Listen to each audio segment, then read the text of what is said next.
各位弟兄姐妹，大家平安。在列王记上，从第5章第1节到第9章第9节是讲到圣殿的建造，还有王宫的建造。那特别5章、6章是整个圣殿建造的过程，可以对照是历代志下的第2章到第3章17节。昨天我们从第5章看见所罗门准备建殿，是先找了推罗王西兰，是他父亲大卫的好朋友，来提供原物料，还有人工，而他们也用合作的方式来进行。今天我们要继续来看第6章，所罗门建造圣殿的过程。第6章第1节，以色列人出埃及了后480年，所罗门做以色列王第4年2月，就是西富月，伊动工起造上主的圣殿。所罗门王为上主起的殿，长27公尺，宽9公尺，悬13公尺半。这里一开始讲到出埃及的480年，480年有2种说法，一种是认为这是一种象征的数字，就是12乘以40，那就是12个支派，那480。那另外说法，这是一个真实的年代计算，真的是480年。如果是一个象征的数字呢，就会推论说出埃及呢是在主前的1290年1290。那如果是一个真实的数字呢，就会推论出埃及是在主前的1446年，1446年。那这2个数字呢都值得参考。那所罗门在位的第4年，所以不是第1年。这里已经所罗门在位第4年。那如果以他20岁做王，他不会超过20岁，这时候可能是24岁以下。那的西弗月，那这西弗月呢，也就是犹太历的2月，我们现在阳历的4月到5月。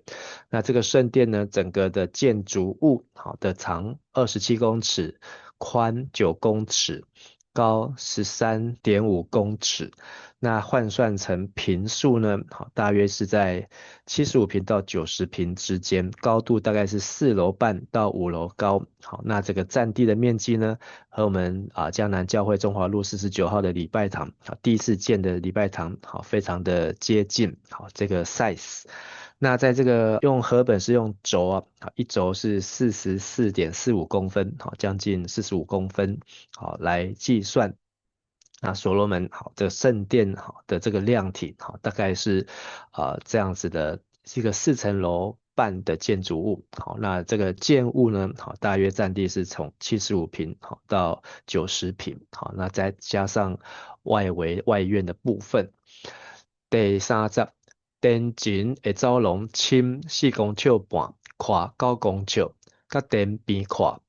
伊为着圣殿最内面看外面画的窗仔，伊伫我圣殿，包括前殿甲内殿的外壁4围起厢房。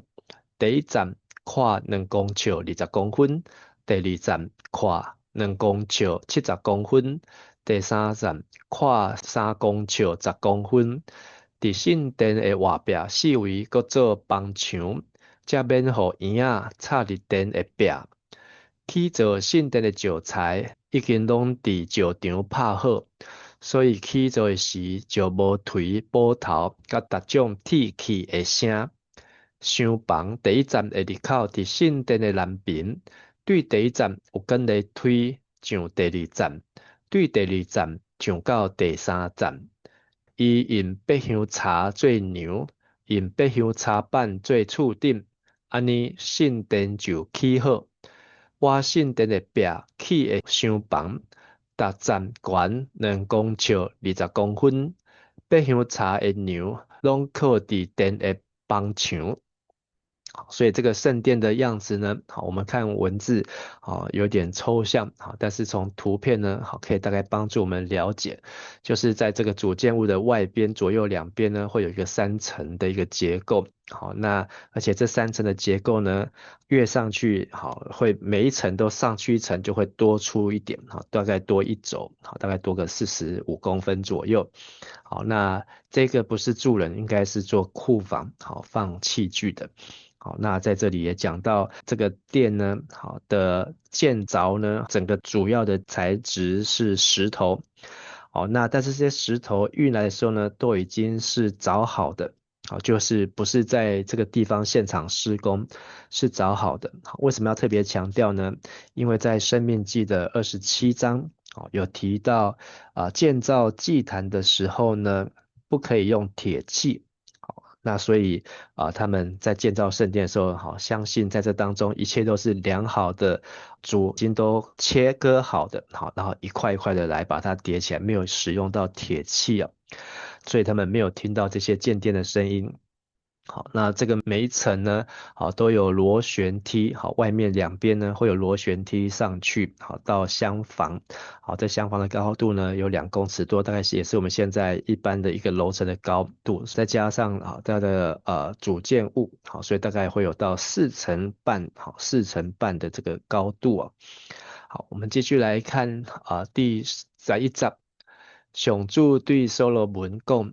关系你所起这间圣殿，你若切实遵行我的规例、命令、甲诫命，我就要对你实现我应允你的老爸大笔的话。我要踮伫以色列人的中间，一定袂放杀我的子民以色列。好，那在这里有一段上帝的话突然插入，好，临到所罗门。好，那提到说，上帝对建造圣殿的应许也是一个提醒。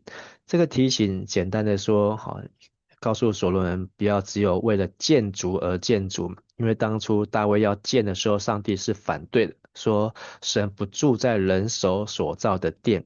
好，但是因为大卫的心意，好，上帝也同意，好，也与大卫立约。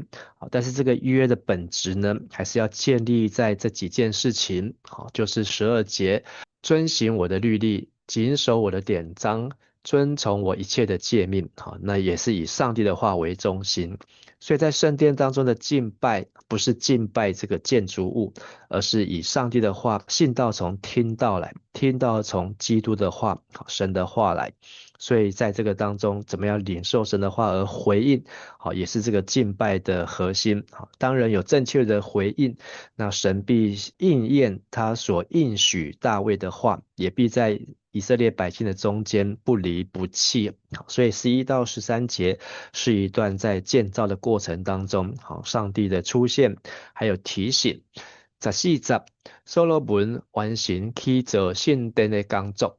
伊用八香插板搭圣殿内面的壁，对涂骹到壁顶，搁用香树板铺殿的涂骹，搁伫殿的内面的后边架一根雷电做记信锁，长9公尺，对涂骹到壁顶用八香插板架起来，前殿长18公尺。圣殿内面的八香插板拢有刻符仔甲花蕊，殿内拢用八香插包着，连一块石头就看袂到。雷电准备要安置上主的约柜，雷电长看悬拢9公尺，内面搭纯金，香坛用八香插嵌地。所罗门用纯金搭圣殿的内部，嘛用纯金搭内殿的入口，各嵌金链仔。圣殿的内部甲内殿前的香坛拢搭金，到规间圣殿拢搭满。好，所以在这里讲到圣殿完工，好，那它总共花了7年半。好，那以这个4层到5层的这个高度，好，75平到90平这样的量体呢，而且中间是挑高的，好，其实应该不用花到7年，好，7年半，好，但是真正的是在里面的部分，好，才是耗费更久的时间呢。那从这张图，我们大概可以隐约让我们比较好去理解，在这个石头之上都是用香柏木的主建物。但是香柏木呢，好，地板是松木板，好，其他是香柏木板，好，就是防虫防蛀。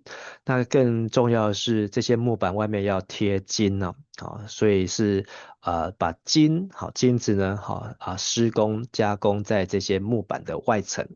好，那这里也提到说，这些香柏木呢有刻着野瓜和花的图案，好，那金呢就把它包上去。好，那还有里面有提到至圣所，好，在16节的地方，好，那这至圣所呢，20肘，好，大概就是9公尺，好，它是一个9×9×9，长宽高9×9×9，好的一个正立方体。好，那9公尺呢？好，也大概就是2个店面的宽度哦。好，那就是在至圣所的当中。那约柜这时候还没有进来。好，约柜会在第8章列王记上的第8章。好，所罗门会迎约柜。好，那在这个外面呢，至圣所和圣所的中间呢，好，有写一个金链子21节。这个金链子呢，好，也可能是一个幔子。好，那这幔子呢，好就是分隔了圣所和至圣所。好，那在圣所呢，有香柏木的做的坛，这个坛呢，可能就是出埃及记30章所讲的金香坛了。好，总之呢，一切都是孔金嘛，好，没有包银，全部都是金。好，从上到下，左到右，好，在这个圣殿的内部。用了许多的金子，好，那这是一个非常困难去施工，好，去收集好的这样的一个原料和材料。继续看23节，伫瑞典的内面，所罗门因橄榄茶做2个天使基路伯，逐个悬4公尺40公分，基路伯两边的10，逐边长2公尺20公分。对这边的10尾到迄边的10尾，约4公尺40公分。另外一个基路伯嘛相款，伊将基路伯下伫瑞典的内面，基路伯的10踢开，第一个基路伯一边的10拄着这边的壁，第二个一边的10拄着迄边的壁，因另外2支10伫殿的中央相克。伊个用金大遐的基路伯。好，这里讲到好，在约柜好，约柜本身上面就摩西建造的时候，好，那上面约柜上面就有2个基路伯。好，但是所罗门做一个放大版在至圣所的当中，好，超大，好，这一对翅膀张开，好，可能有没有完全张开，好，不晓得，但是这个一个基路伯的宽度就是440公分，好，2个加起来，好，就是将近9公尺，好，所以这个至圣所999，好的里面呢，好，这2个基路伯就塞得满满满。好，那这2个巨大基路伯的下面呢，好，就是这个约柜啊。好，那在这个基路伯，它形容它们翅膀这样顶着呢。好，那这基路伯呢，好，整个也都是用金子做的。